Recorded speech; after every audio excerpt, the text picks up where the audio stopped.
Hi, how's it going? Welcome back to How to RPG. Today it's all about complex combat mechanics. Before you can see all of the player's handbooks from 1st ed edition through to 5th ed edition. The ones you can't see are underneath there somewhere. They are there. There's 4th ed edition, there's 3.5. So I've included all of them, they're all in front of me. And there's a bunch of other things in front of me as well. And that's sort of beside the point. This is really looking at behind the scenes of things. Yes, Fred Hubbard, you're right. You do smell bacon. I am a chicken. That's exactly what it is. All right, so let's press the button here and run this poll, and we'll see how we go. Right, there we go. That's good. So my suggestion is grab some food, some drink, make sure you're comfortable, and this is more of an abstract discussion around the topic rather than specifics. I'm not going specifically into 1st ed edition, 2nd ed edition, 3rd ed edition, 4th or 5th edition mechanics, although there may be some of that discussion taking place. That wasn't really my intention, okay? I'm also aware that fewer and fewer people are watching these live streams, so I will make it clear that this will be probably the last time I do a generic discussion about game rules, that we will be starting to move in as of next week, same time, same day. I'll be going into specific game systems. I'm going to go through all the ones that I know first, okay? All the ones I'm familiar with, I'm going to go through them first. And we're starting with HeroQuest, so I'm going right back to my childhood, right back to the beginning for me. I'll start there, okay? All right, let's get started anyway. Hi, welcome to How to RPG. My name is Fred Wheeler, and today I want to talk about role-playing games, and specifically this is about tabletop role-playing games and complex combat mechanics. These are all the sort of aspects that are a little bit more involved than the stuff we've talked about before, and I'm going to sort of break these apart. How do we determine it is our big question today. So if you're wondering, like, what's the big question to be answered with whatever I'm doing today? Well, one, as I work through the slideshow and the Google document, is determining it. The determination of what you are doing, okay? Because a lot of the things we do are around dice mechanics, and which is fine, because a lot of the time dice mechanics do that. They don't have to, but there's going to be some things we need to look at, right? So I thought it would be interesting to sort of break that down. I am by no way an expert in this field, so you'll find that this discussion, this is live for a reason, because I've done this with my patrons, I've done it with my subscribers, and I'm doing it with you because I know that your feedback will be useful. Okay, so I will be taking a lot of what you say into consideration. So feel free to type in whatever you need to if I come up with a topic that you think you can add to. Okay, that would be my suggestion. I'm going to go move straight into the document that we've been working on, and I believe the document that I've been working on, I'm going to jump in over here to the Google Doc rather than the slideshow. And where are we? Where is it? Bring it up. So I need to, so I'm going to bring that over in a second. Just let me comment to what have you got here, because I have to get my phone going as well. I've got to make sure I get the phone going so I can see what you're saying. What do you got here, Fred? It depends on how complex it can get. So complex it takes 30 minutes to make a ruling on a D20 to hit roll. Yes, exactly. And you're probably wondering, what's my opinion on complex combat mechanics? My opinion on complex combat mechanics is I'm not really fond of them. I like elegance and simplicity. That has always been my factor. But I also like the idea of having an open slate, so I can try whatever I would like to try, and not have you must have the feat or the class feature to do something. That's one of the things that really bugs me when it comes to combat. And I guess that's the complexity I like. I like the opportunity that I can try anything, and I'm not restrained by the fact that I might not have a particular feat because everything's been itemized. Do you know what I mean? Codification is not really my big thing, but I still like being able to do lots of stuff. Okay. Dungeons and Chronics. Hey Fred, how's it going? Dungeons and Chronics. I have run a cleric that never prepared healing spells. Yeah, okay. So so this is one of the ongoing jokes in my group. If you hadn't figured it out, is that we have a healer and we're not. Somebody's starting to lose hit points, and they're like, "Are you on 0 hit points?" And they'll say, "No." Well, when you fall to 0 hit points, then I'll heal you. But until then, suck it up and keep fighting. so that's really sort of where that meme came from, Fred, if you were wondering. That's sort of how my group operates. Because, of course, reaching 0 hit points in the game we're playing doesn't mean death. so it may in the future, but not right now. Dice Goblin, how are you doing? What kind of cleric doesn't want to heal? No, it's really a little bit of a stab at the fact that, usually nobody wants to heal unless you fall to 0 hit points. You changed your what's your Jasper Pearl? Okay, Dice Goblin. You used to be Jasper. Okay, now I know. Nice to have you back, Jasper. Anyway, let's get over to where we were supposed to be. Determining, and I haven't moved in it. My phone is working, so don't. You can hear the crickets, or is it cicadas? Cicadas. You can hear the cicadas.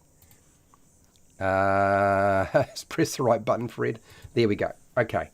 Is this big enough? Is this text big enough? If it's too small, you'll let me know and I'll make it larger. I didn't want to make it larger unless it was absolutely necessary. I didn't think of any. If you can't read it, you let me know and I'll make it bigger. But I figured that was big enough. Yeah? No? You'll let me know. Okay. Right, so we were dealing with sneaking, stealth, and hide, which are all sort of the same sort of thing. And I'll put a question mark here. Now, why did I do that? Because probably I didn't write enough. So stealth, sneaking,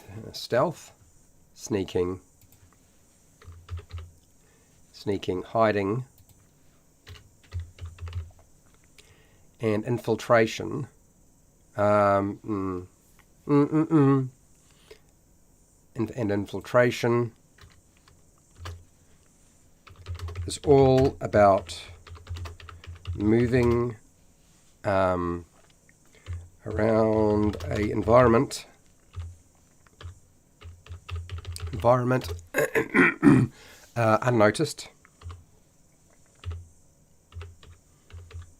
unnoticed by another creature or security system.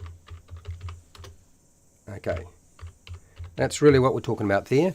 And I was looking at this and I kind of realized that I hadn't really given you what determines how well you would be good at doing this. And we kind of had this discussion, right? There was a discussion about what would you need to do. It's okay. We're going to use dexterity or a stealth check if you've got the stealth skill or sneak skill or whatever the heck it is, or hide skill. But there's a few things, right, that you really need to have, and that is what. So moving without being seen, heard, smelt, yes, smelt, I guess, is that smelt? Yes, smelt, or sensed, requires training, agility, coordination,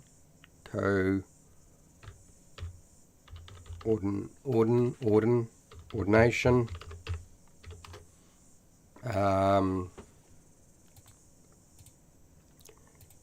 patience, and what was the other thing? And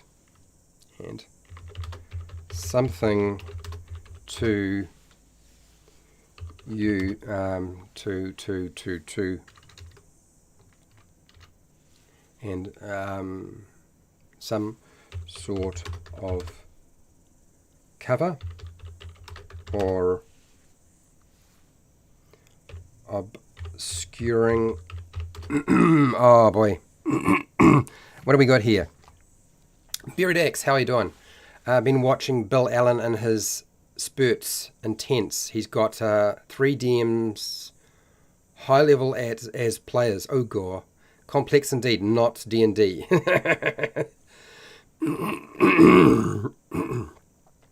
Yeah, stealth is about complexity, as I think we need to deal with. So it's really hard to dissect the idea of moving with stealth and trying to make it simple. This is why it's always been difficult to put together into a rule system, and why 5e struggles. Or 5e did a stupid thing, and they separated everything. They didn't put it in one place, and they left out a few key words that were necessary that would have made things a lot easier. But it's really a dungeon master adjudication area, right? Moving without being seen, heard, smelt, or sensed requires training, agility, coordination, patience, dexterity, agility, coordination, patience, and some sort of cover or obscuring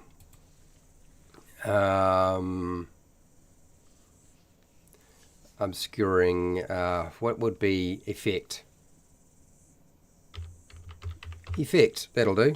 Okay, that's really what we're looking at. How's it going, Scott? Hello, snobby clerics. Less partitioners? Yeah, maybe. Okay, so that's what I've got here so far. What was the other thing I needed to write in here? Hide requires you use your main action, so the character or monster can be unseen from a foe by making a stealth dexterity check if there is something to hide in or behind. This is D&D 5e. But I'm not going to restrict it to this, because what I want to do is I want to chuck in another line here before I start quoting how the rules work in 5e. So here's the thing that I think is probably most sensible to consider. Okay, that I guess we always assume that a dice roll is required for being stealthy, but that's not necessarily the case. So if a game master believes that a character or monster can't achieve the task of moving without being noticed,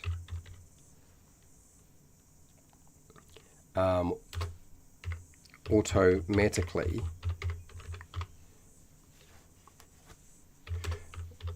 which might be possible. Okay, so what was I trying to say here? There are actually 2 lines I need to put in here. When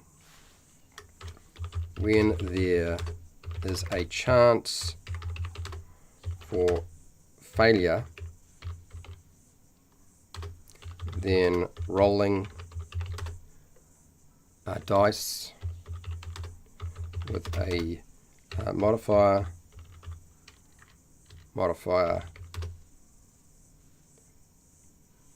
is appropriate.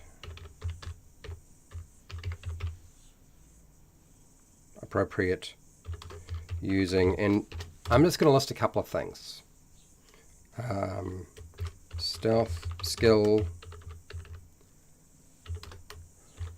hide skill, and we'll put here agility.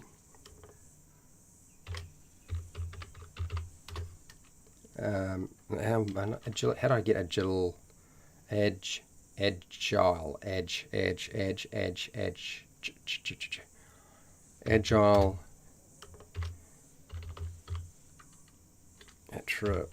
attribute, score, dexterity.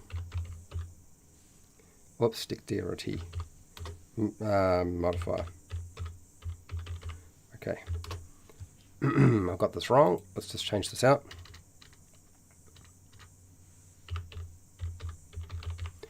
I think that would cover pretty much all of the different things that would be called. Oh,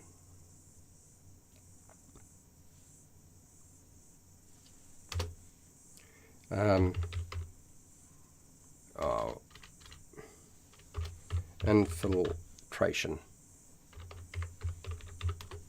skill. Okay.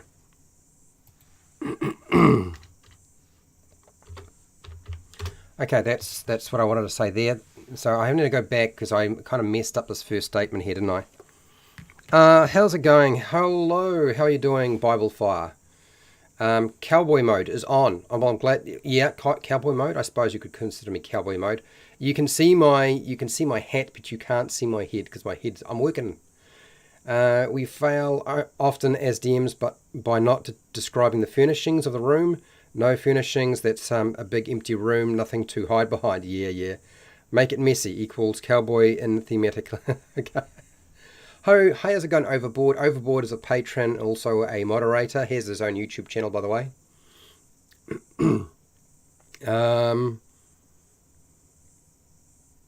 Right. Okay. Revenge of the Plank. Okay, so I think what was the last thing? Oh, okay. If a game master believes that a character or monster can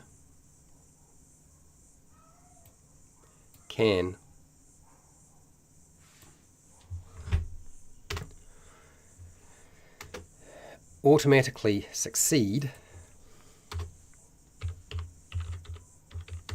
on a task involving filtration because of their training, or what's the word? Training or numerical value. Numerical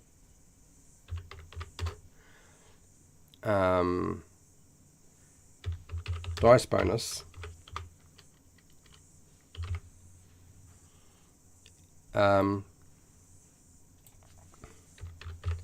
Don't bother rolling dice. That's what I wanted to say. Okay, these are sort of things that I've said before. So these are the things I wanted to say here. So I want to transfer a lot of this over to this document here. Not that there right now. Although I suppose I could feed all that stuff in now. Is there any point? I suppose I could. Let's just do it. Let's just get it done. Hide action combat. Oh no, I got them. Have I got them already? The interrupt.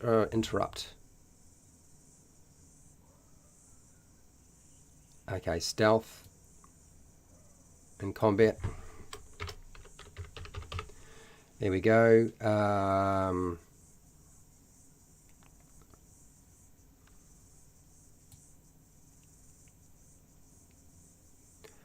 Okay, what are interrupt?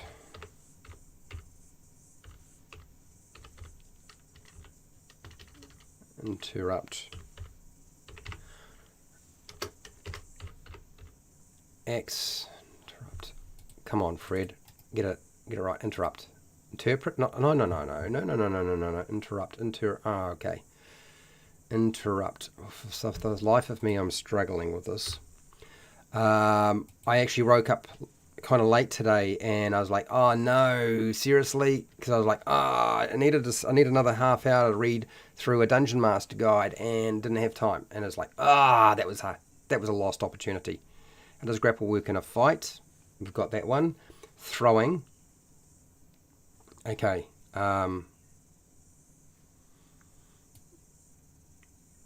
Okay, throwing.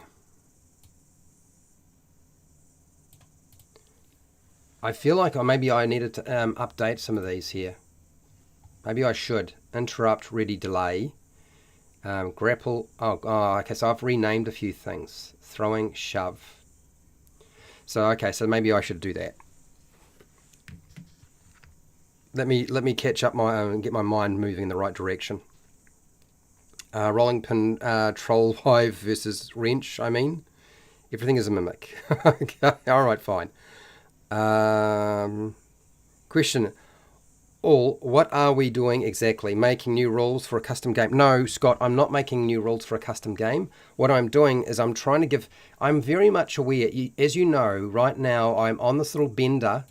Let's call it a bender because it is a bender. I'm on a little bender, and the idea behind my little bender is I want you to make the game your own. And so instead of taking years and years and years to talk about these concepts, I just want to put together something that I will just continue to run. And that's a general discussion on game mechanics and how you can sort of make them work for you. So whatever game system you're playing, or whatever changes you make to an existing game system, that's really what I want to do. Does that make sense? And we've got grapple and grab, and I probably want to put grapple and grab in here. And so instead of me doing this, you see the last time I did this behind closed doors with a few people who hung out with me on Discord. And instead of doing that, I'm doing it in a live stream. That's really all it is, Scott. That's what's going on here. But ultimately what happens after this is that next week I start covering lots of different game systems, the ones that I know. Do you know what I mean? Grab. Now, why did that work that way? Because it is dealing with a large picture. Okay, that'll do. Move that out of the way for now. And grab, so let's do this bit. Throwing and tripping. Throwing and tripping. Pretty much the same thing. Okay, so next one. What was the next one? Disarming an opponent. Disarming opponents. Yeah, okay, got it. Just let's make sure we got it all here. All right. Next was block and parry. And we were talking about blocking and parrying, and it's there. Good. Cover. And I've got cover there. Cover. And I'm going to put here obscurity. Obscurity. Cover and obscurity. Obscurity. Obscurity. Okay, that's better. And obscurity. Did I not do this right? Okay, let's try that again. Obscurity. Huh?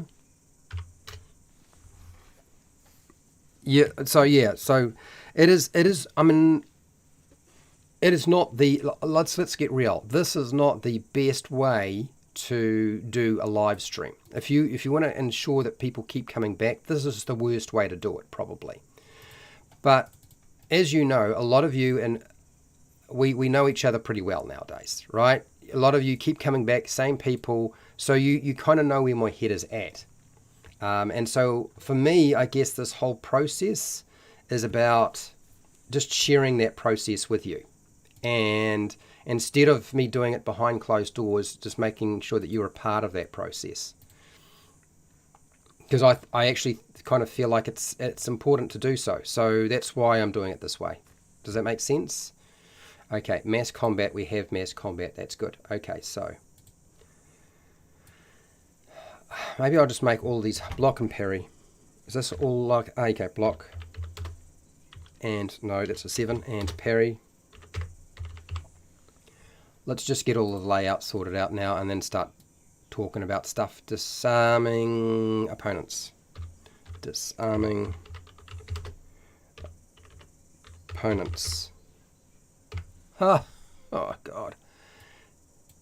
Of course, you can't disarm an opponent nowadays unless you have a special ability. It's got to have you got to have a feat or a class feature or whatever. It's just not something you can just do.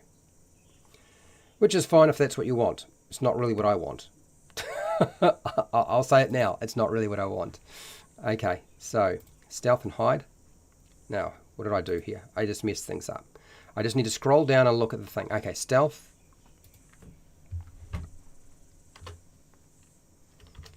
And hiding. And combat, yes, that's what we wanted. Interrupt action. What are interrupt acts in battles? That's what we wanted. Grapple and grab. How does grapple work in a fight? Yes. Throwing.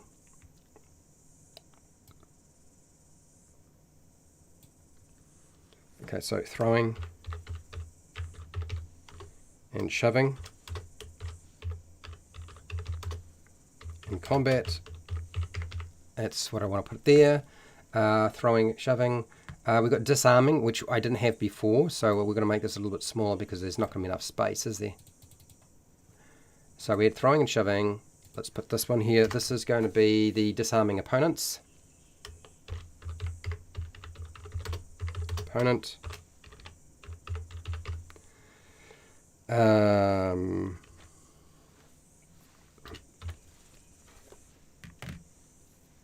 What do you get here? Oh, prepare, cook, and survive. Hello, how are you doing? Honestly, what apps and stuff? I'm surprised that combat hasn't gotten more complex instead of simplified. Well, I think that depends on the game you're playing. Putting my phone on charge, not a problem. You keep charging your phone. So you prefer complex, especially with younger players. And weapon versus armor.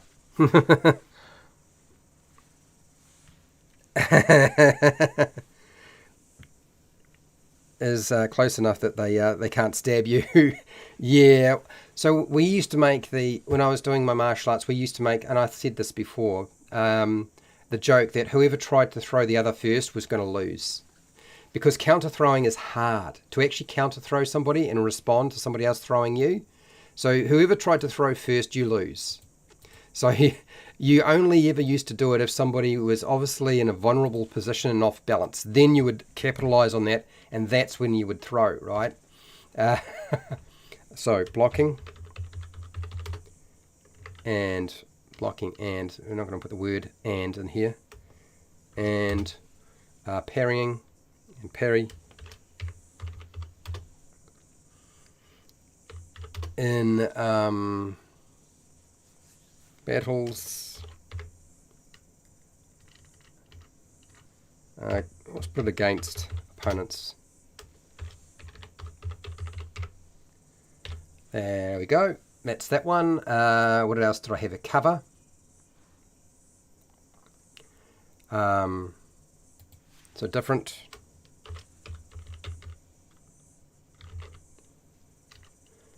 Different cover types. Different cover and obscurity. Types, okay. Next, death and dying. Sorry people, if I seem a little bit away with the Furies, I'm doing my best here. Okay, so that's death and dying for characters. I'm going to put and monsters actually. Okay, and then the last one is, because somebody brought it up and wanted me to discuss it, and that is mass combat in a role-playing game. Okay, so that pretty much gets everything in. There's a lot there, 10 items to discuss. Way more than I should be putting in here right now. Should be keeping it a lot simpler than this. So, half an hour's gone and I need to be working a lot faster than I am. Oh, good Lord. Hi, Derry. How's it going? Peppers with puppies. I don't know what that is. What's this, Pale Rider? Hello, how are you doing? I want to run up the wall a bit and strike my enemy. Okay, dex check and a roll attack. If you hit, that's a plus to your damage. Yeah, and that's really my point, Pale Rider. It's like a lot of the game now just doesn't allow you to do that sort of thing. I mean, is that wrong to have that there? I feel like it isn't, but anyway, let's have a look at see this. This I'm actually going to change a lot. I wanna take over what I have already written down for this because we've kind of spelled this out. Okay. So here, let's go here. So conditions for stealth. Okay. And battles. Conditions for stealth. That'll do. Okay. Next. Idea. Moving without being heard. Moving without being detected. Without being detected. That's what I want to say. Right. Come on. Oh, that's oh, gee, I had almost forgotten. I'm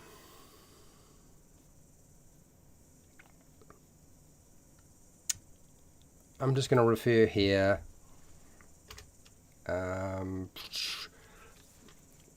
A dice contest or target number mechanic can be used for determining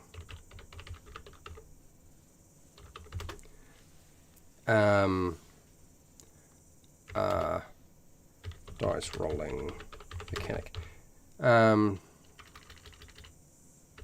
process.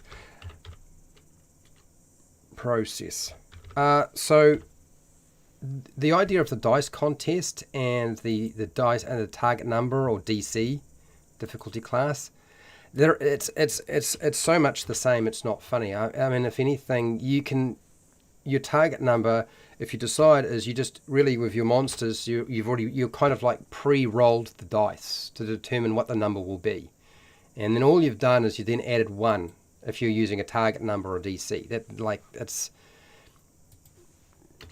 So they are essentially the same. They've just got a different sort of layout to them. Difficulty class. That's the term we'll use there. Okay, so that's cool. Right. Smash my thumb. You're smashing a thumb? Hello, Michael. Michael is a patron. Welcome to the party as I try to get through here. The jump attack, chat. The jump attack. Yes. Ouch. My thumb is like butt. I don't know what that means. Smash my thumb. Don't smash your thumb. Don't smash your thumb. That's bad things to do. Okay, so next, I want to get rid of this bit here because this is actually not what I want to say here. So moving without being detected. Conditions for stealth. We've done this.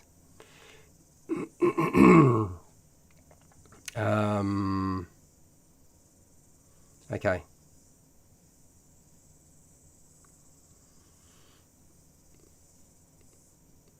Okay, so that's fine. We've got that, and then here, believe it or not, automatic success. That's what I want to say here.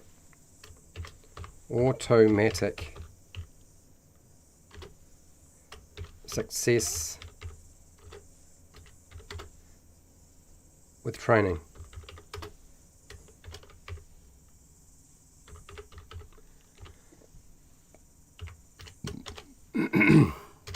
That's what I wanted to put here. And then the next one is so rolling against target numbers.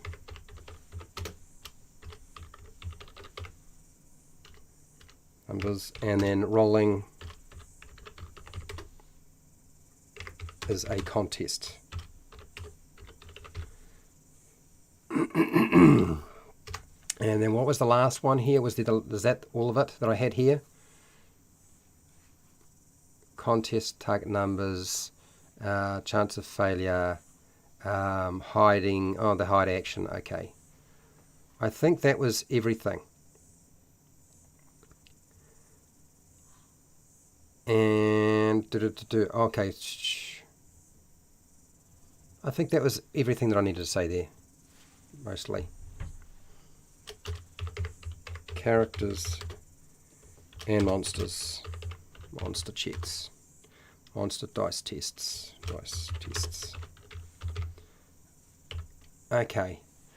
Okay, that'll do. I'm going to leave that there as is, and I'm going to move on because it's time to move on. Interrupt action or act. Let's move over to my little notes here. You guys know what interrupting is. You know what a ready is. You know what a delay is. More than a few of you understand that this is usually taking place outside of your own turn. You know, whoever's trying to do it is not doing it on their turn. So you'll probably be very, very familiar with this, right? I'm getting rid of the hat. Sorry, people, it's too hot.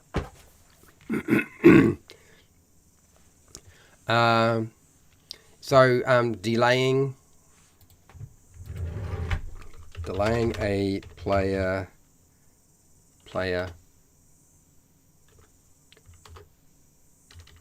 character's turn. Player character's turn. Doesn't need to change the turn order or initiative for the combat just for one round. Okay, so that's what I was saying, is like, because we were talking about delay and then ready action acts that aren't taken on someone else's turn. Okay, ready actions that aren't taken on someone else's turn or before them will slow down and confuse combat, just like the delay action. Okay.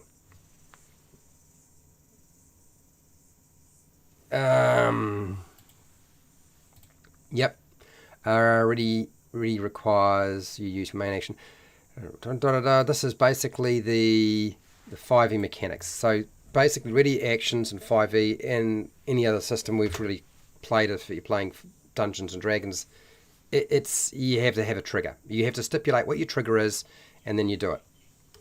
Okay, so this is D&D 5e, but we're going beyond 5e, or a bit out of the realms of 5e. What the heck is it? Because right now we haven't really defined what it is. And there's one other thing I need to say here. Who can... Okay. Sorry. What allows a character or monster to use a interrupt action?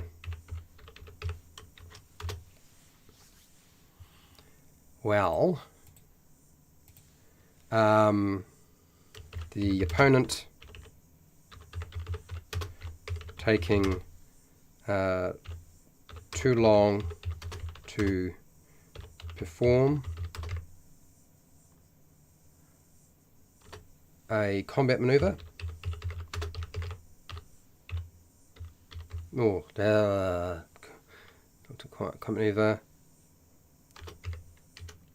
or preparing in advance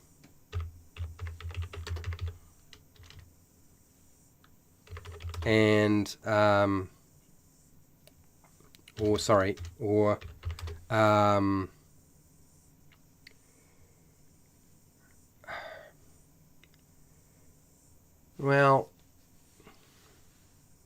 having faster reflexes. So I always found that it's not always possible to respond to somebody else unless you're quick enough. If you're not quick enough, it doesn't really work. It's just not a factor. speed is really important, but also if you kind of know what they're going to do in advance and your guess is pretty good, then you've got a better chance as well. That helps a lot. But because whatever they're trying to do that's triggering this thing, you have to be able to respond even faster. Speed, like fast reflex is really important. Understanding and preparing in advance always helps. And, if they take way too long to perform whatever they're trying to do, well, that makes it a lot easier for you to bridge that gap. So that's a kind of an aspect to it that I thought I would just add in. Held action versus taking too long. Yeah, exactly. Yeah, well, it doesn't. I'm not saying dexterity modifier. I'm just saying like there's ways that you can look at it, and this is what I'm trying to put forward here. So interrupt, actions, disrupt, and ready act. So let's do a little breakdown of this. Interrupt, disrupt, and ready actions are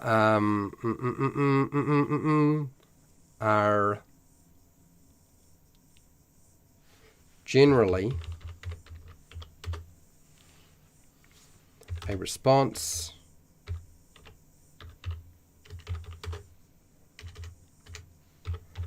to something the enemy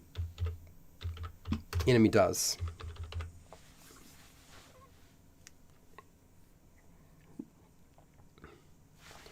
Or an environmental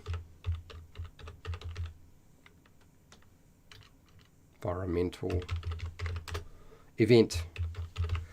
Okay. I think that nailed that down. Okay, cool. We've got this. Delay that's really just pointing out some of the basics around that. And I've got the requires you to use your, okay, that's fine. So what determines this?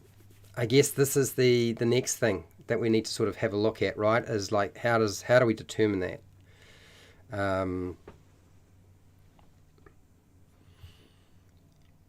Well, we kind of got that here, but I haven't broken it down into game terms, have I? So maybe I should break it down into the game terms. Okay. So we kind of answered this question before, but we just need to expand on it. So when we were dealing with stealth, right, I had here a couple of things. So it's kind of like this, but not. Because it's ready to action, so it's different. So, okay. Let's remove all of this.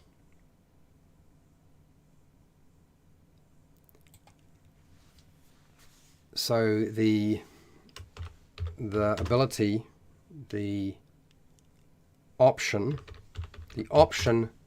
for a character or monster to, so what are we looking at here with an interrupt, delay, and a ready? The option for a character or monster to interrupt the turn order is dependent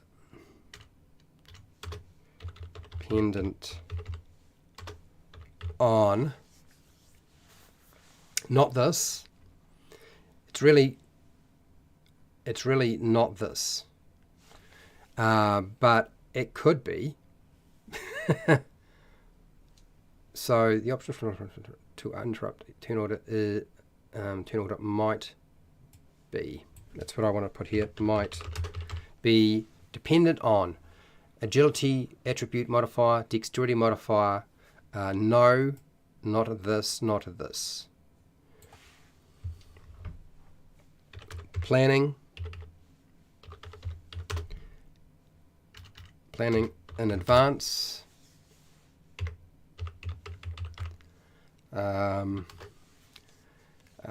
What's the other one I wanted to say? planning in advance. And there's one other thing that I can think of. What am I missing here, people? How's it going? Is it Joe X FX? Hi the Joe. I'm going to say hi the Joe. How's that? Maybe terrain effects. Ready delay. Yeah. You have to explain to me how it's working. I mean, I did put an element in there like environmental event. But yeah, give me a bit more to work with, because right now I'm like a little bit lost as to how I need to put that in.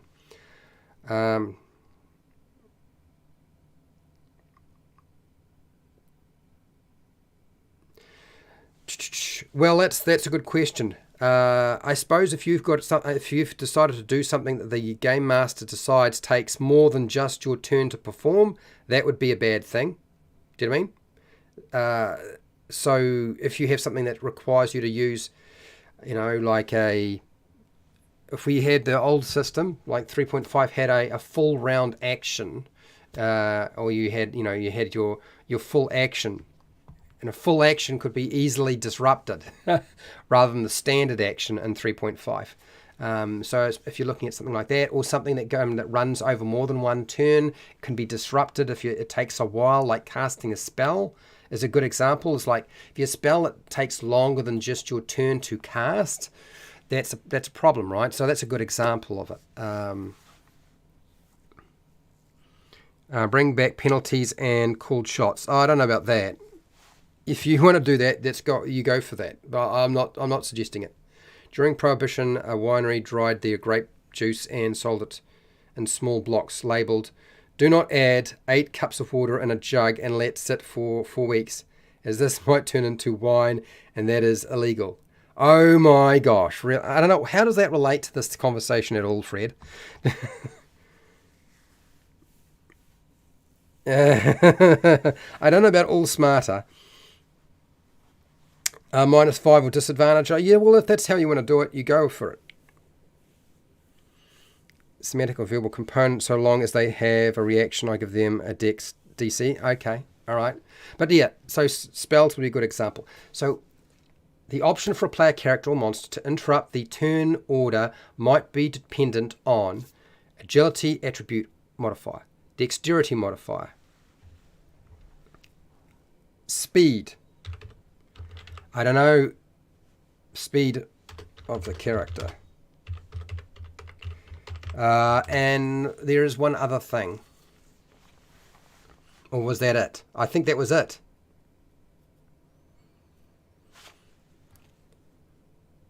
Oh, no, that's right. There we go. Now I got it.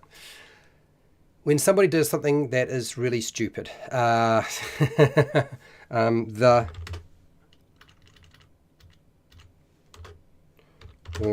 enemy leaves themselves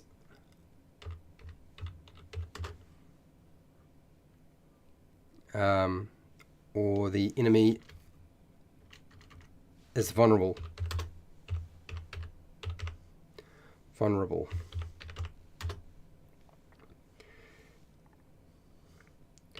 because they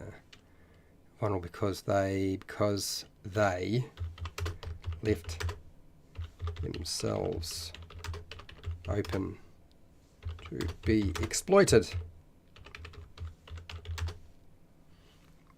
That's what I wanted to say. Okay, all right, I got it. Oh, core blimey. There are times, I have to say, it's been very helpful to read through some of the older Dungeon Master guides, because they explain a lot of the stuff, but they don't really do that in modern Dungeons and Dragons, or some of the game systems do explain it, but not always. I'm just thinking of some of the stuff that I've got here, and they don't really explain a lot. They just tell you that this is how it works, and that's it.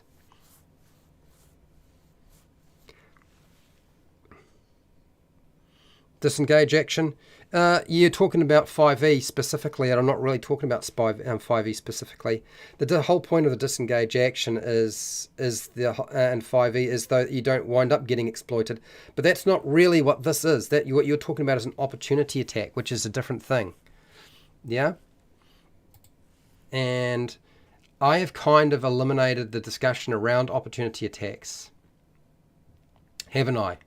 That's part and parcel of this interrupt attack thing. I have kind of removed the discussion around opportunity attacks. And I did that quite deliberately, but I also am starting to realize that that's probably not going to be hugely helpful for a bunch of you who like using them. So maybe I should, have I taken it out completely? I did. I took it out completely. I wonder why I did that. It's probably because I don't like them that much. That'll be part of it.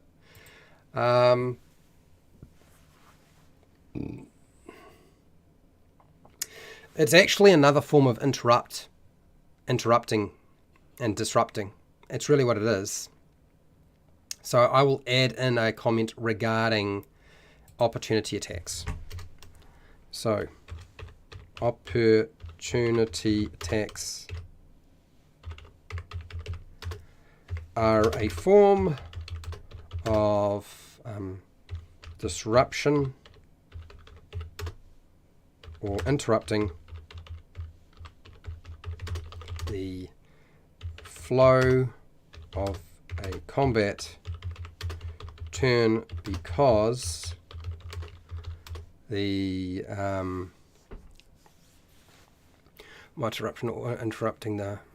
disruption or interrupting the flow of combat of a combat turn because the opponent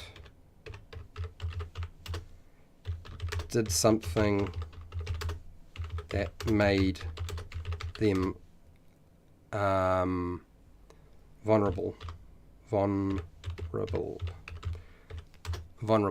Okay.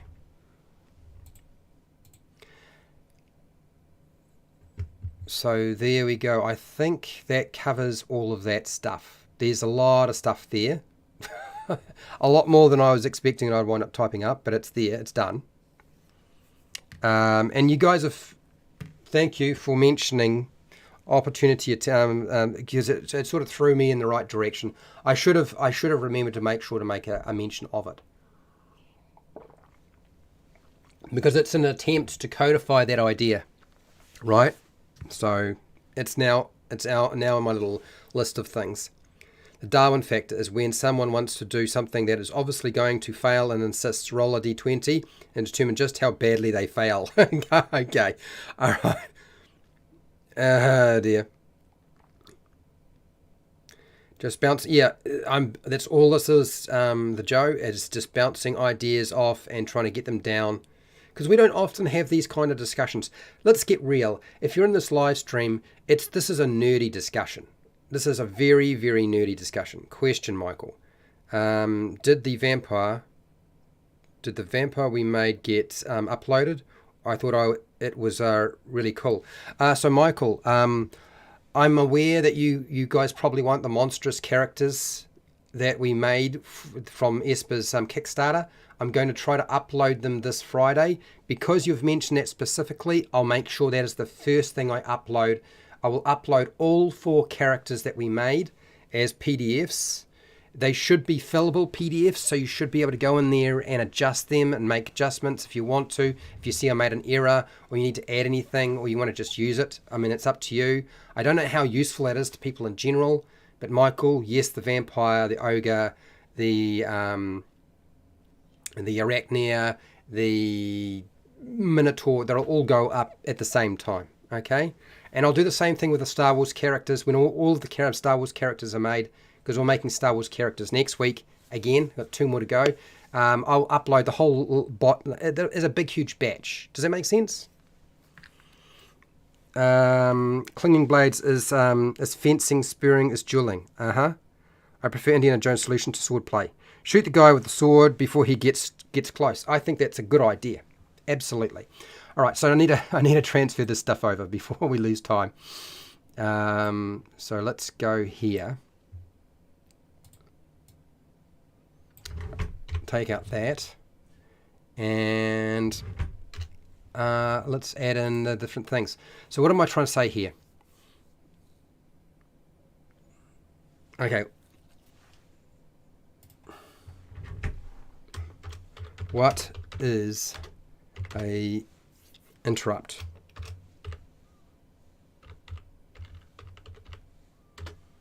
Action.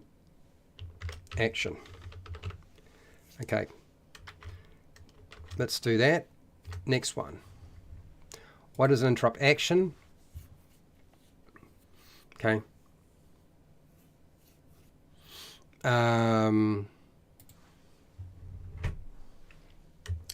When do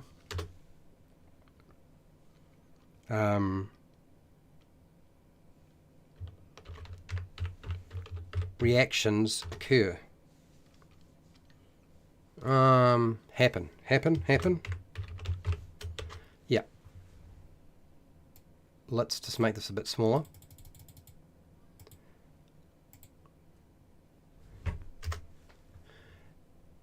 And the options. So the option for a character or monster to interrupt it might be, okay, what allows a character to disrupt. Let's not disrupt the turn. The turn order.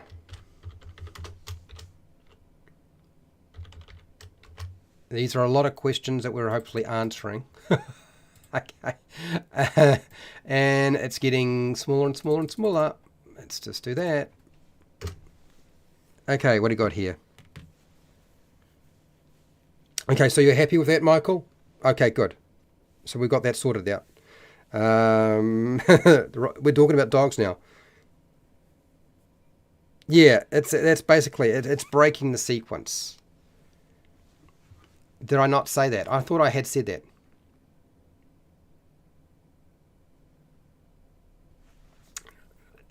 Radiation are generally a response to something. A response to something the enemy does, or if it does, that breaks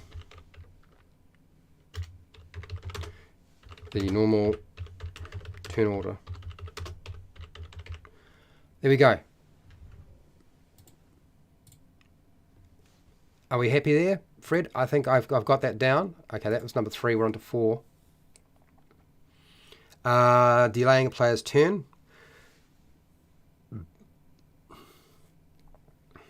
Okay, so right, so I need to just add in, so delay, ready, opportunity. Delaying a player's turn.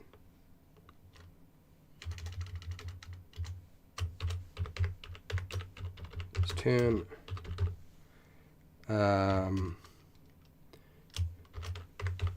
Readying an action.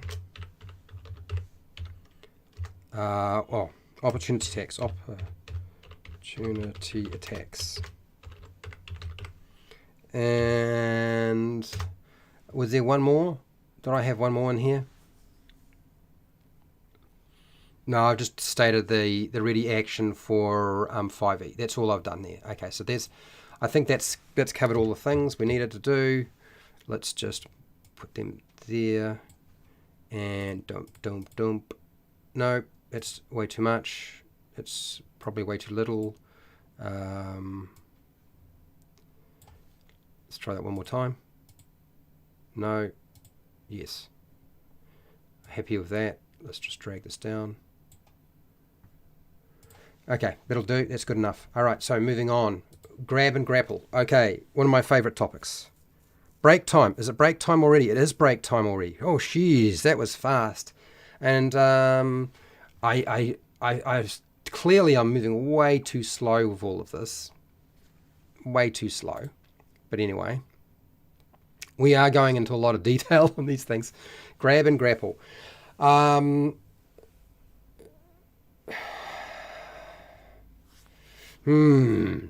What do I want to do here? I want to be able to catch up a bit of time.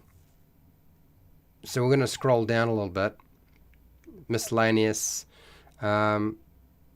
Miscellaneous, I'm actually quite happy how miscellaneous worked out, so we're going to leave miscellaneous for now.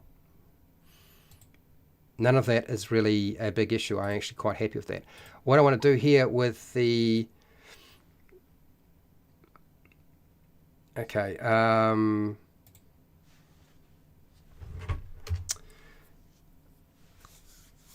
mass combat.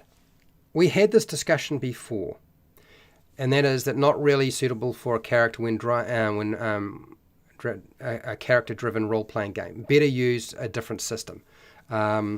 So, tabletop wargaming can duplicate a large-scale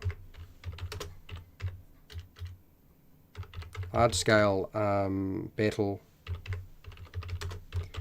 better than a role-playing game designed for a few characters.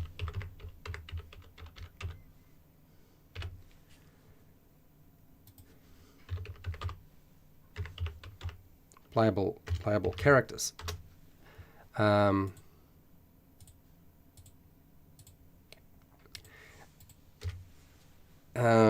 So narrative descriptions are often easier and better at adjudicating a large-scale battle. It's just one of those things, people. So I'm going to ask this question now, since it's break time for me. That gives you something to think about. Since I've put my sort of 2 cents in here. I do come from a background of tabletop wargaming, okay? Not role-playing games, but tabletop wargaming. So I spent quite a few years playing Warhammer 40k and Warhammer and watching other people playing those sorts of games. And it's just not the same unless you do it that way, and it's a very different experience. So hashtag, this is my question. What is a way to resolve mass combat or large scale battles?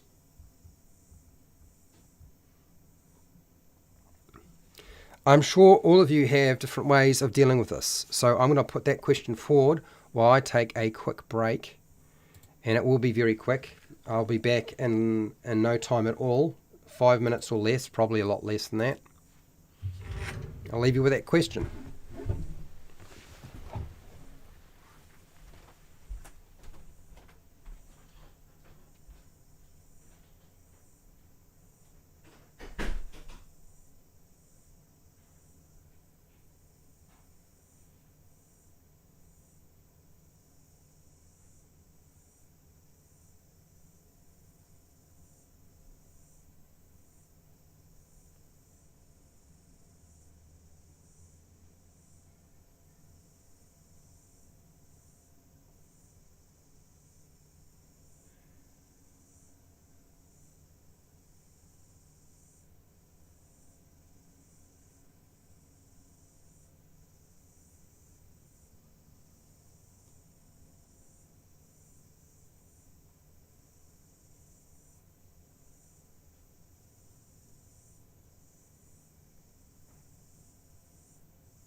Okay, I'm coming back and let's see what people have to say.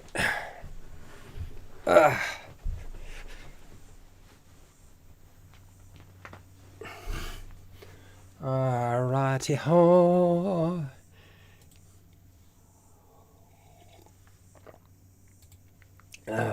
One of the good ways and reasons for doing this is this makes me work faster. And for any of you who know, for somebody who doesn't do this full time, I get a lot done as it is. So can you imagine what it's like if I do this in the live stream where I have to move myself up pretty quickly? I reduce mass combat to war of attrition the PCs can affect. 10% of each side kills an enemy. PCs can move that 10% up or down for one side. Simple and fast. Interesting.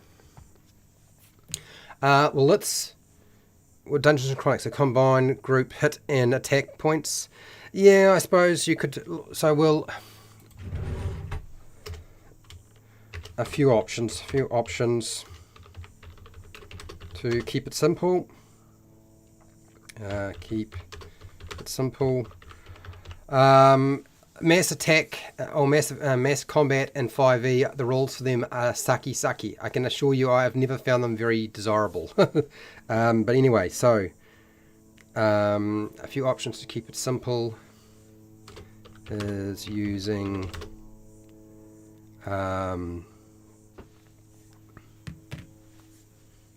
a group,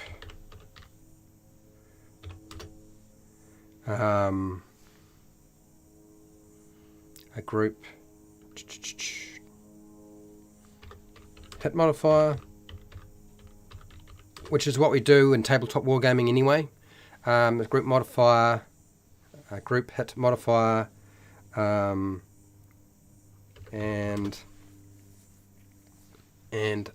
a squad. Is it squad? Squad. Thank you. Squad.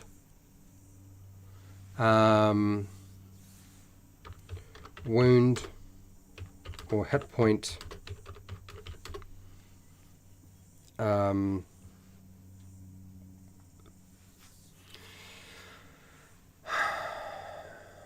Or hit points value. Basically, yeah, your units are every hit point or every squad wound is a squad member, and when you lose a squad member, one of those wounds or hit points is disappearing.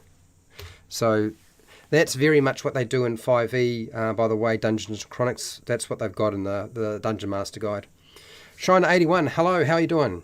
I prefer Theatre of the Mind for most of the battle with specific missions that the heroes can go on, such as defend the walls, attack the gates. So this is actually what I do. I do a lot of narrative description. I'm going to include this actually first because I've done this a few times. For a role-playing game,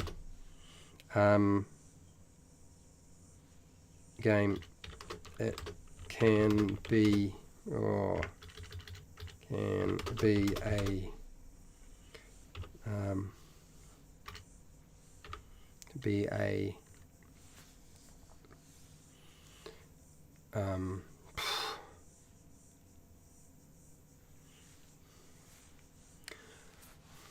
a more rewarding experience to send the player character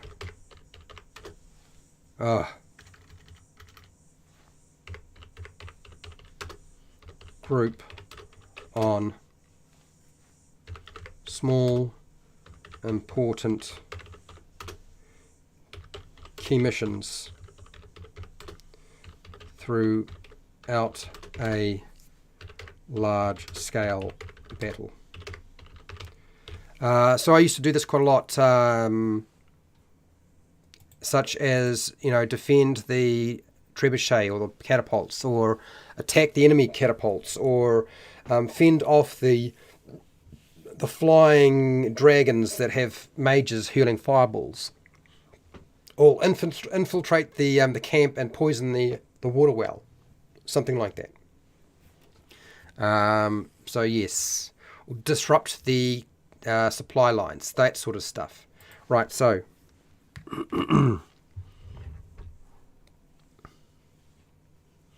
okay, all right, so let's get down Fred Hubbard's the War of Attrition.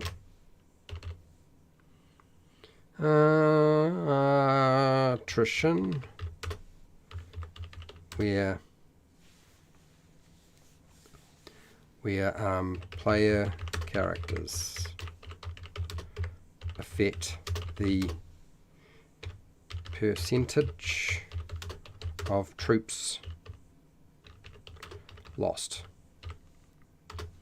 in a battle, in a series of battles.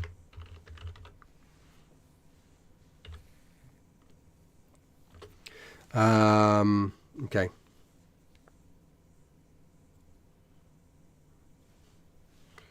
So for example,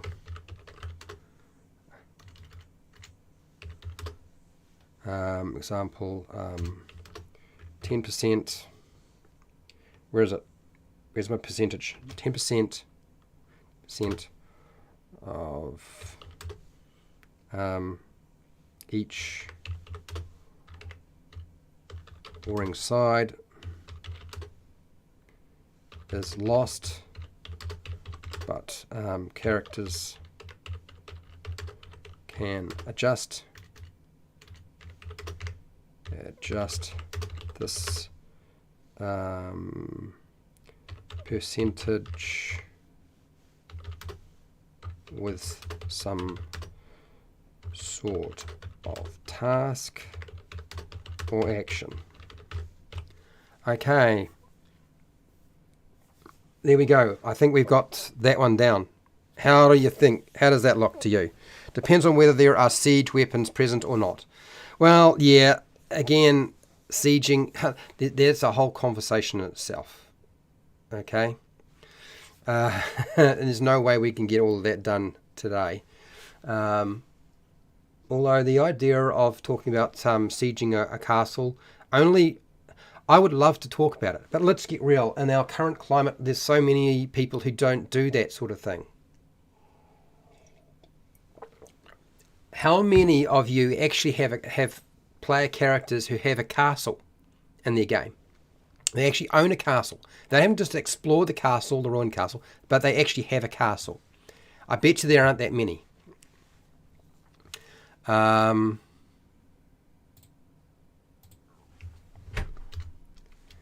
Not suitable for role-playing games. I'm going to say this because I don't think it is.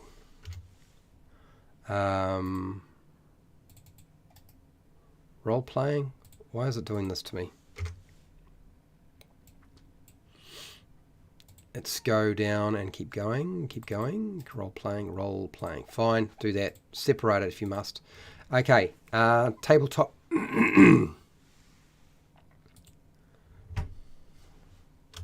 So, tabletop war gaming.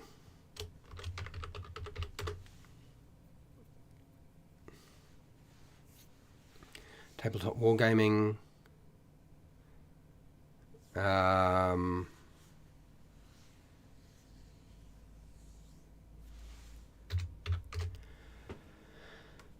And narrative mass combat, and so narrative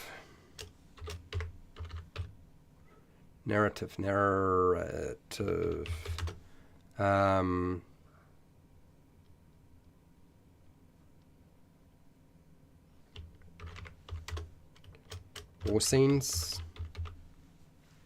come on, narrative war scenes,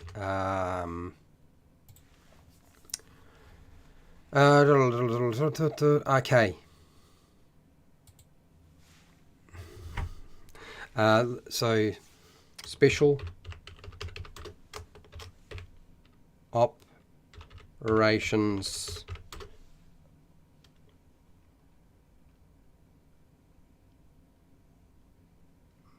as missions.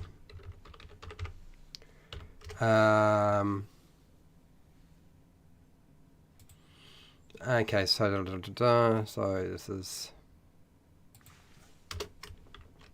let's go here, special, come on, special operations. So we were dealing with special operations there. A few options to keep in mind. This is group, should I say squad, squad, hit and wound, values, next, and the war of attrition. So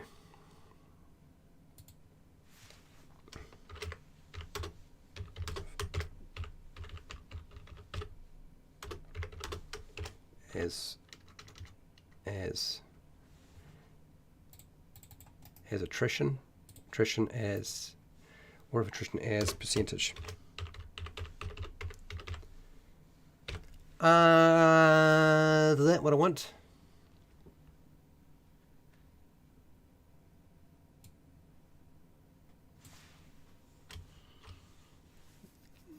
Yeah, that'll do. That's fine. Cool. Death dying saves.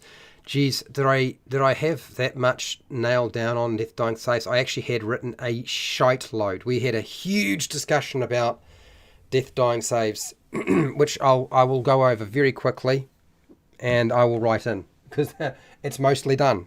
Thank God for that. Thank you. So I did get something done that time.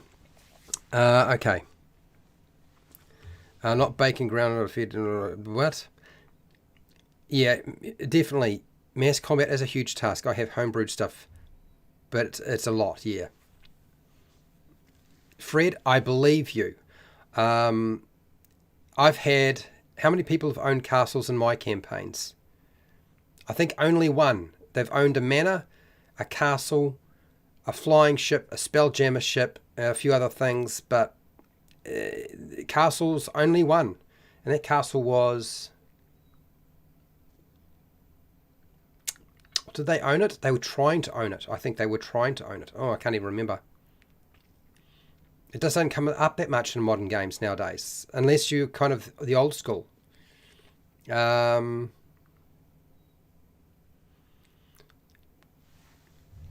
Available at the moment. Yeah. So yeah, there's no point having mass combat unless you're really dealing with castles and places that are defensible.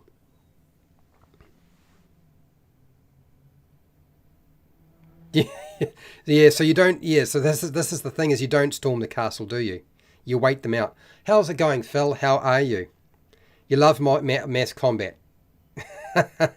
Well, I played a lot of war games, tabletop wargaming, and I actually, after a long time, I gave up on it. I love the idea of castles, and my players have been very keen on having their own thing. A spelljammer ship for a group is a lot of fun. A sailing ship is one thing, but a spelljammer ship is another thing. Having a flying castle, good lord, is like just asking... No, actually, I have had groups that had a castle. I just remembered. I was thinking about only my home games and not the public games I've run. Yes, there have been people who had castles. They even had to repair one because they destroyed it. They crashed it. How can they crash it? Okay, so death and dying. Let's read this out and then I'll turn it into my slideshow. Shove it in there. The three most common outcomes of losing all your life, wounds, health, and hit points will be either dying, knocked out, or death. You could just choose one of the three outcomes of having 0 health or hit points. And this is where my head is nowadays, is that's kind of my approach when I run the game. A character or monster who has 0 wounds, life, hit, or health points is dead. Early D&D. And actually, that's not true. I'm kind of wrong. I put this in as early D&D, but reaching 0 hit points didn't necessarily mean you were dead. Even Advanced Dungeons and Dragons First Ed Edition didn't state that you were dead at 0 hit points. So that I was actually wrong about that, people. There is no state of dying. You are either alive or dead. Death will occur much more often. Certainly, that's if that's what you decide to do. This is just one approach. To allow for a state of dying for a character or monster, a system of tracking a specific number of negative life, wounds, health, and hit points can be employed. D&D 3.5, it actually goes right back to, it's actually like 1E to about 3.5, I think it is. We were tracking in Pathfinder, from about 1E through to 3.5 Pathfinder. Somebody correct me if I'm wrong, but I'm pretty sure that was the case. Is when you reach 0 hit points, you weren't actually dead. I spent a year developing castle guides, ships, and mass combat in 5e. It was challenging. I bet it was. This is one of the reasons why I don't really like 5e, and it's better than it's better to have more people playing. Absolutely, but it rocks my my mind sometimes. Titus Storm, Jerusalem, also known most. Okay. Inheritance rocks. Okay. I've only had since 1977 to accumulate 3 castles. Yeah, so it doesn't actually come up that often.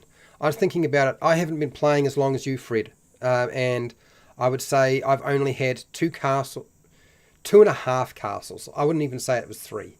It's maybe 2.5 castles, a manor, a couple of ships. That's really where it's been. Adds extra complexity and tracking. That's the, if you have a dying system. When a character or monster has 0 hit wounds, life, health, or hit points, the creature or character is knocked out till they recover using medical treatment, magical healing, antidote, and rest time. Rest time. Throws are performed at the start of a character's turn if they have This is the rules for 5e. What I've just described here is the 5e rules. So I'm just going to go D&D 5e. Variant option suggested to Game Master is to assign a level of exhaustion or a condition to characters or monsters that become conscious and continue fighting after falling to 0 hit points. Narratively, it makes sense that a character take a significant injury has a penalizing that takes sense that a creature taking a significant injury has a penalizing consequence, and it also stops metagame drop and pop up in the battle repeatedly. Okay, so yeah, and so we know in 5e if you roll a 20-sided dice, there's nothing really modifying it. You roll a 1, you get 2 failures. You roll a 2 to a 9, you get 1 failure. You roll a 10 to a 19, you get 1 success, and if you roll a 20, you're on 1 hit point, and you're away, and you accumulate these things. You've got to get 3 of them, and you're toast if you fail them, and 3 is a success, and you're no longer dying. You're just unconscious. So let's turn this into my slideshow section. Big shipsy. Let's put this in here. I want to take all of this, frankly. God, I've got to stop saying that. Actually, I've watched myself say this. Frankly. I don't know how you guys put up with it. I get annoyed by it myself. I can't help myself. It's like so. The word so. Anyway, outcomes of 0 hit points. Outcomes of 0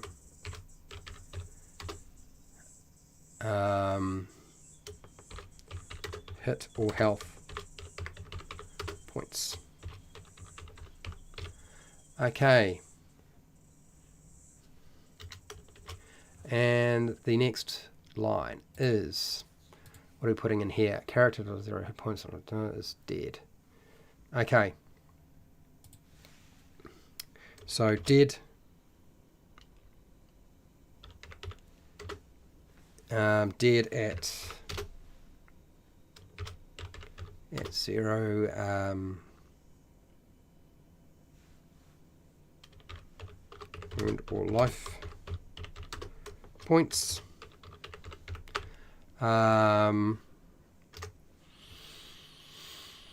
Next,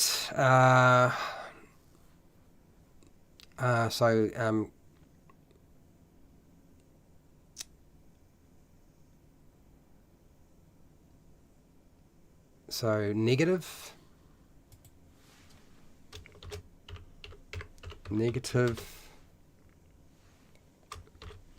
numerical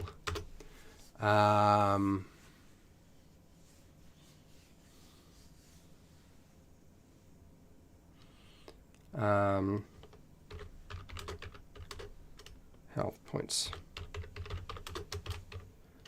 points. Got that one. What do we got here? No modifiers. There's no modifier in 5e. There's no modifier. I know you're probably quite surprised, but there is no modifier. There are ways of getting a modifier, but it's hard to do without sort of magic.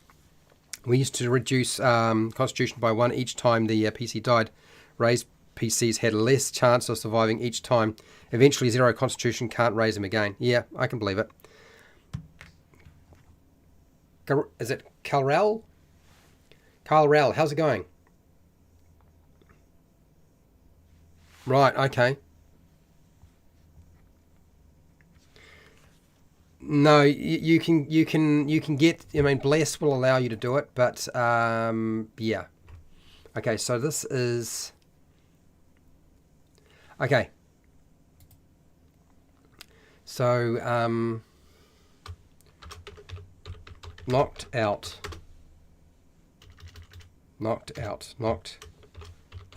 at 0 health.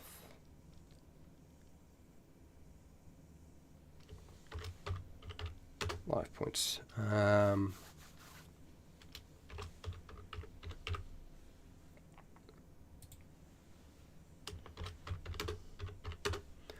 Okay. What was the other one I had here?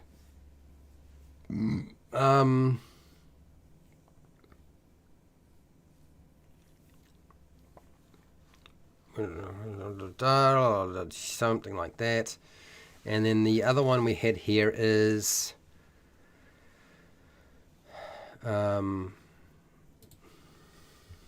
so conditions and exhaustion for dropping in a battle to 0.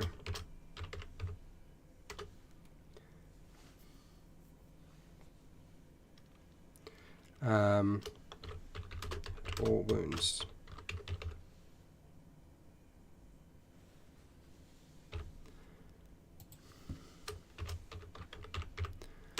Okay. So, well,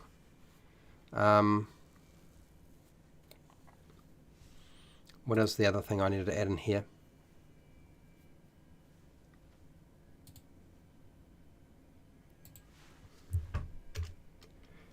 Making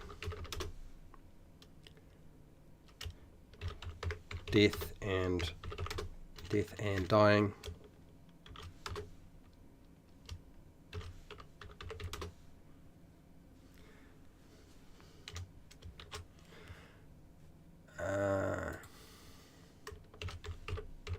making sense of death and dying, and I think that's really all I need to include here. Okay, what have we got here? What have I missed? At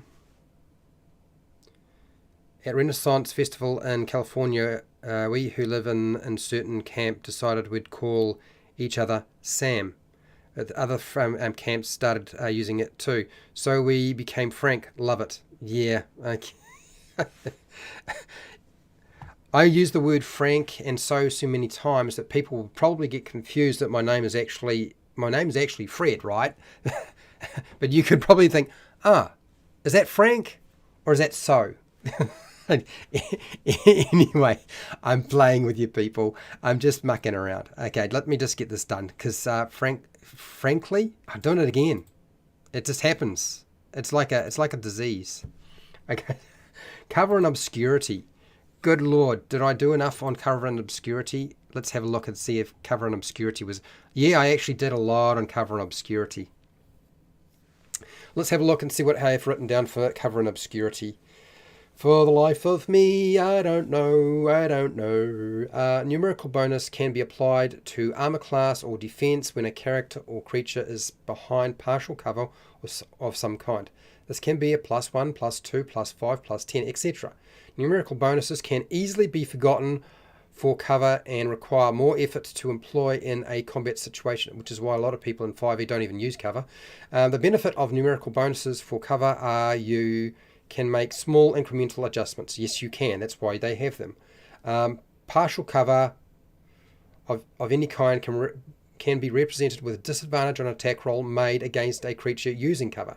Roll 2 attack dice and not the 1 and take the lowest result of the dice. And not 1. Yeah.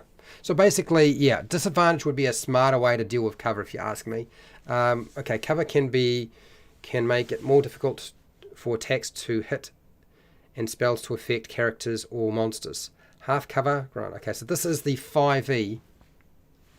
This is the 5e concept of cover.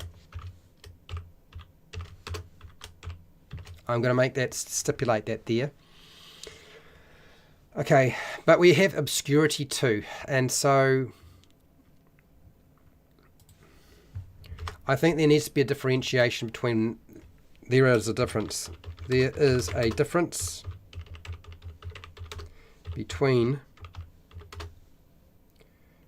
cover and obscurity.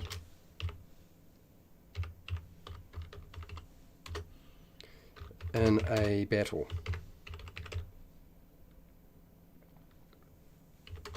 That have slightly different mechanical effects.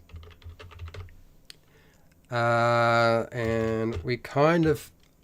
People in the comments of videos have had this conversation with me many times, and I've had this with people before.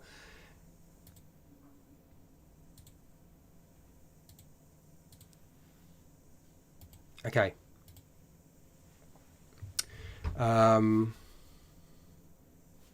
So cover provides a solid or hard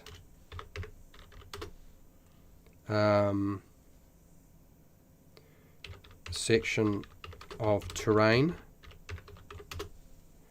to protect a character or monster from being hit by attacks or spells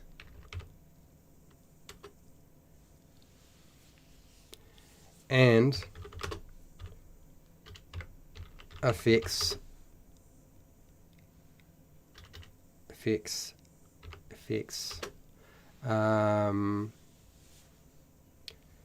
how much can be seen. So it's doing that, and then obscurity is not as good as cover. Obscurity is not as useful as cover because it provides, because it offers no protection outside of making the target harder to sense with detect with sensors, and it's not as useful. No. Okay, that's where I needed to. This is what I needed to put on here.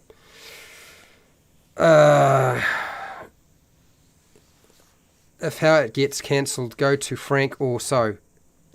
Well, I was looking at the channel, and I'm actually quite surprised that I'm still here, because it's just dying. It's just dying. I'm not with the all of the nonsense that's happened around D&D and me not just doing D&D 5e anymore. It's just dying. But then everybody else seems to be suffering as well. So yes, maybe one day I'll just have to call myself Frank and talk about celebrities, and that's all I can deal with. It's not going to happen though. I wouldn't care. Don't clone hunt each other down. I'm not sure what that means. Read the 5e clone spell. There can only be the original active until that dies. Then the spirit moves to the clone. Yes, that's true. There's a book where the clones are jealous of the real person, so the attacks to kill the original and take over the life property of the original. You guys are having a lot of fun there, I can see. Good for you. Good for you. Okay, let's go into cover, because I didn't do cover yet, and I probably should. So I'm going to take all of this spelled out stuff here. So it doesn't mean I won't talk about it, but it's not going to be highlighted. Okay, so what is cover in a battle, and what is obscurity in a battle? No.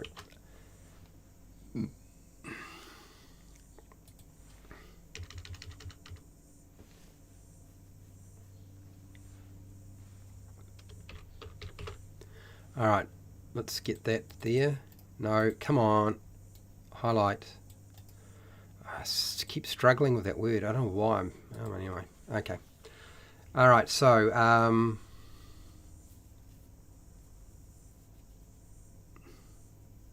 obscurity is not as useful as cover because it offers no protection outside of making the target harder to detect with the with sensors. Okay, there can be varying levels of cover and obscurity.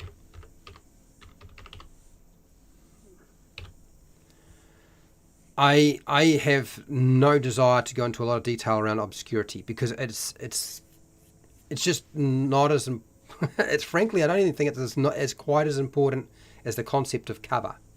Do you know what I mean? So,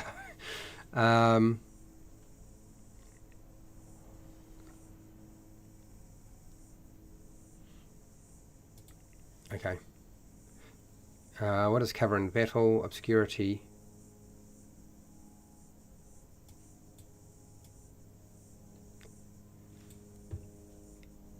Let's do this instead.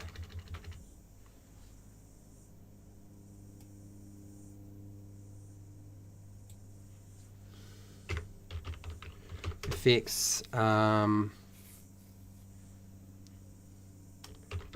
Sense.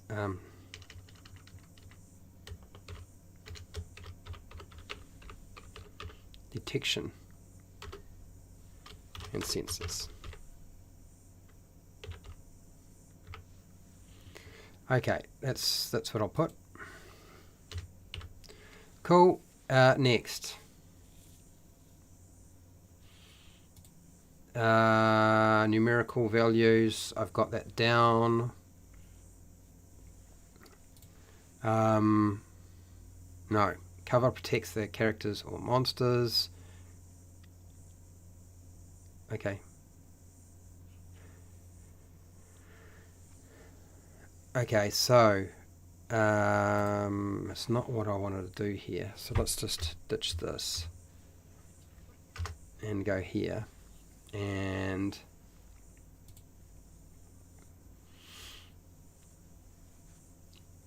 what I want to do here is I want to put in two different things. Numerical bonuses and disadvantage. That's what I want to talk about.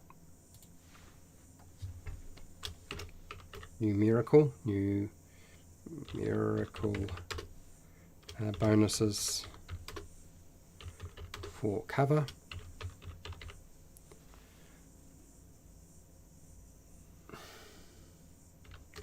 And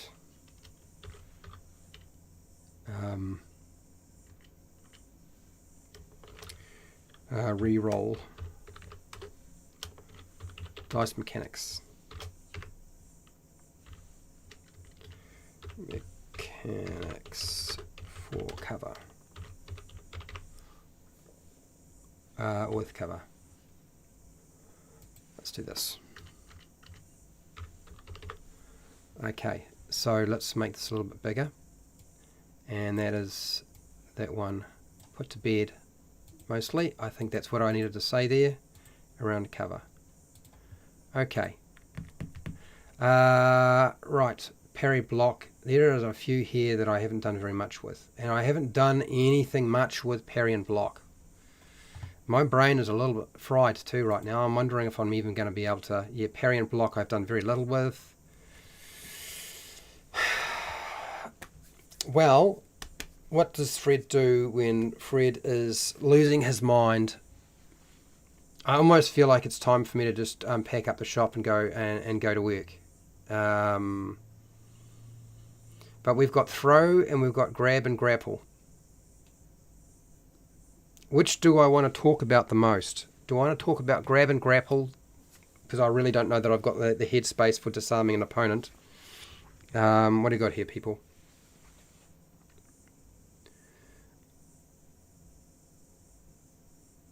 I just watched. Listen. Just watch or listen. I'm not sure.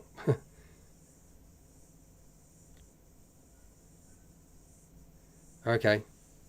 Yeah. Say no to clone incest. Absolutely. How did we get there? You guys are talking about books. Okay. Way off topic. Yes, I see Foundation as the intro to June and the...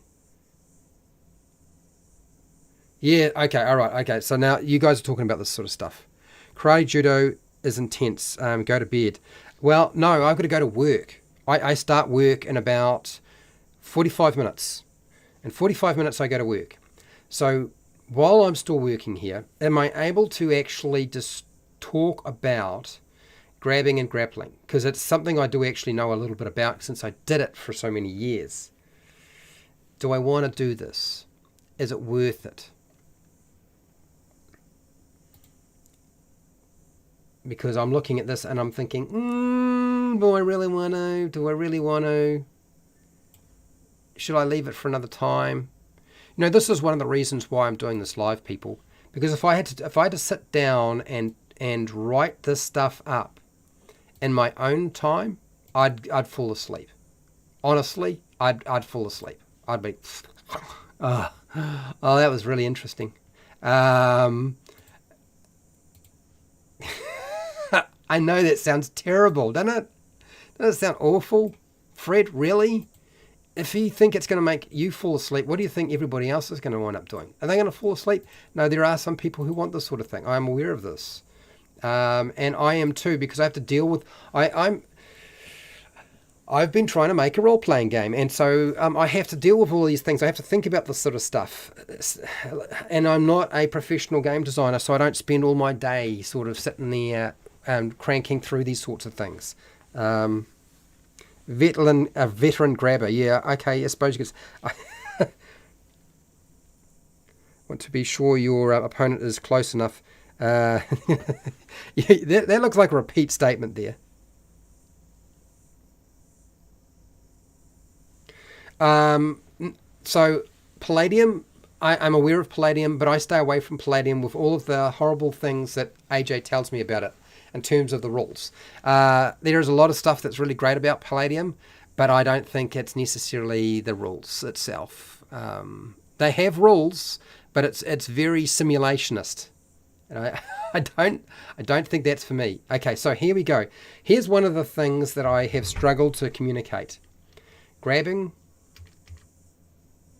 What did I do? Did I just delete a whole section there? Undo this. Whatever I did, just undo it. Okay.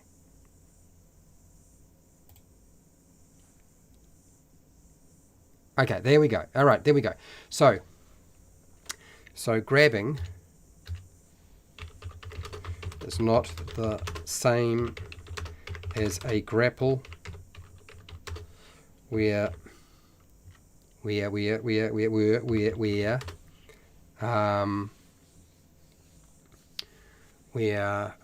geez, this is why I knew I shouldn't do this.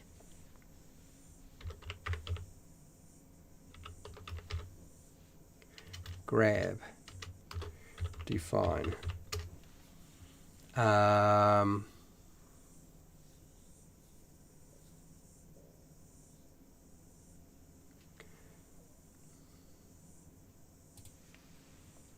Grabbing is not the same as grappling. Well, that's pretty bloody obvious. Grabbing is when a character grasps or seizes another creature with at least one hand.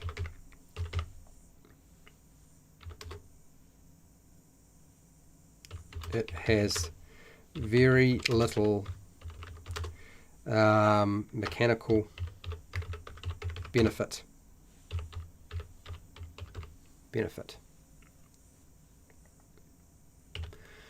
That's why they kind of that's why they have in D&D 5e a different way of looking at grapple and grab, and this is why it's confused people so much. Grapple and grab is one of those things. Grappling. Let's at least define what grapple is. And instead of me writing down what I think it is, I'm just going to find the definition. Okay. It is basically wrestling.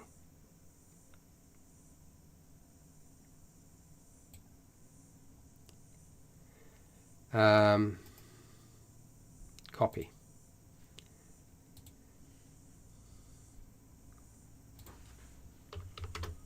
Is where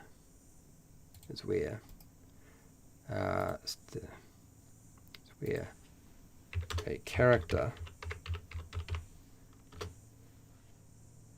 engages in a close fight or struggle without weapons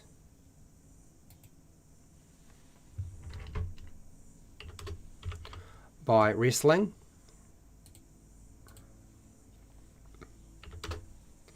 restraining, or pinning the opponent.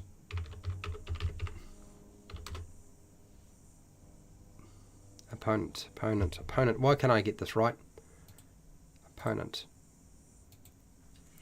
I should go, but I'm going to write one more sentence to this little bit here. because there's a reason why we decided that grappling is a good thing, and that is one, it is very difficult to apply a grapple successfully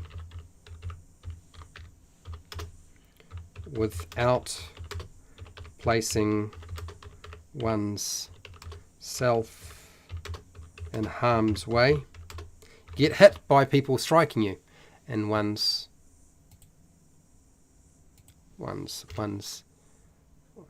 placing oneself. Here we go. Without placing oneself in harm's way, but it offers a huge advantage over the enemy. Okay.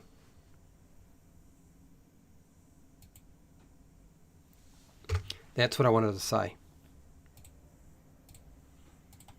And I guess one of the things that I probably also want to say, and I should be going, but we're gonna make this happen now, since I love monks, and it always annoyed me immensely that this was not taken into consideration. Okay, grappling is highly dependent on speed, strength, stamina,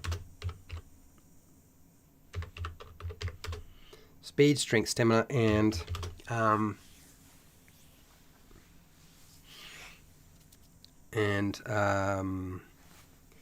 I'd say expert training, because it's not easy to do. It really isn't.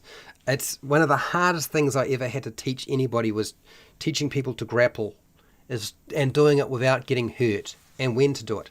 So grappling is highly dependent on speed, strength, stamina, and expert training. There is where I will finish for today. I would love to go into more on this, and I feel like I'm on a roll, but apparently I should be closing up the house and going, which is a bit of a pain.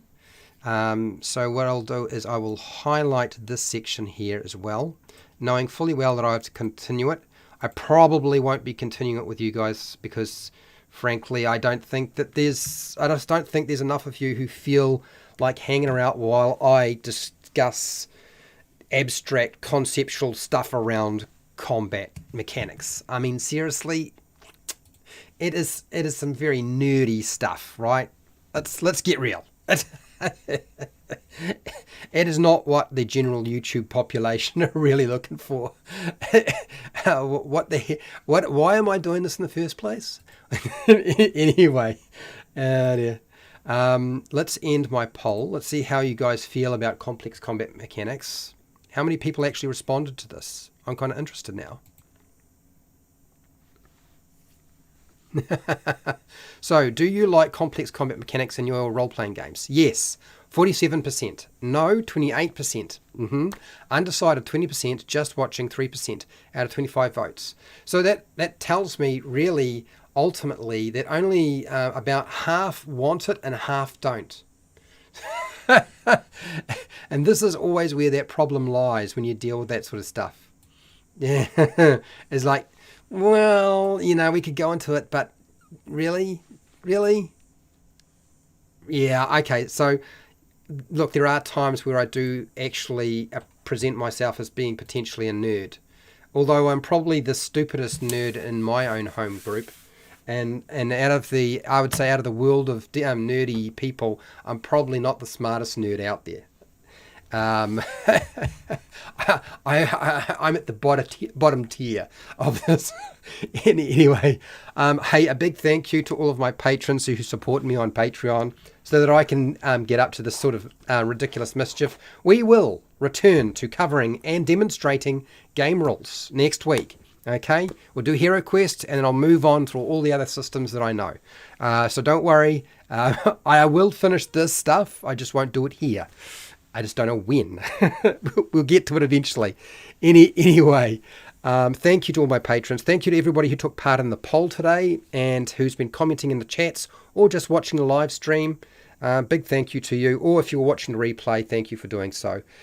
So wherever you are in the world, whether it be the morning, the afternoon, the night, or the wee early morning, please look after yourself, your family, and your friends. Be nice to your neighbours if you've got some.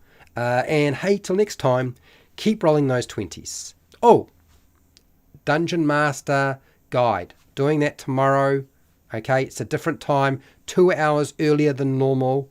Okay, Dungeon Master Guide for 1st Ed Edition Advanced Dungeons and Dragons. All right, go roll those 20s, people.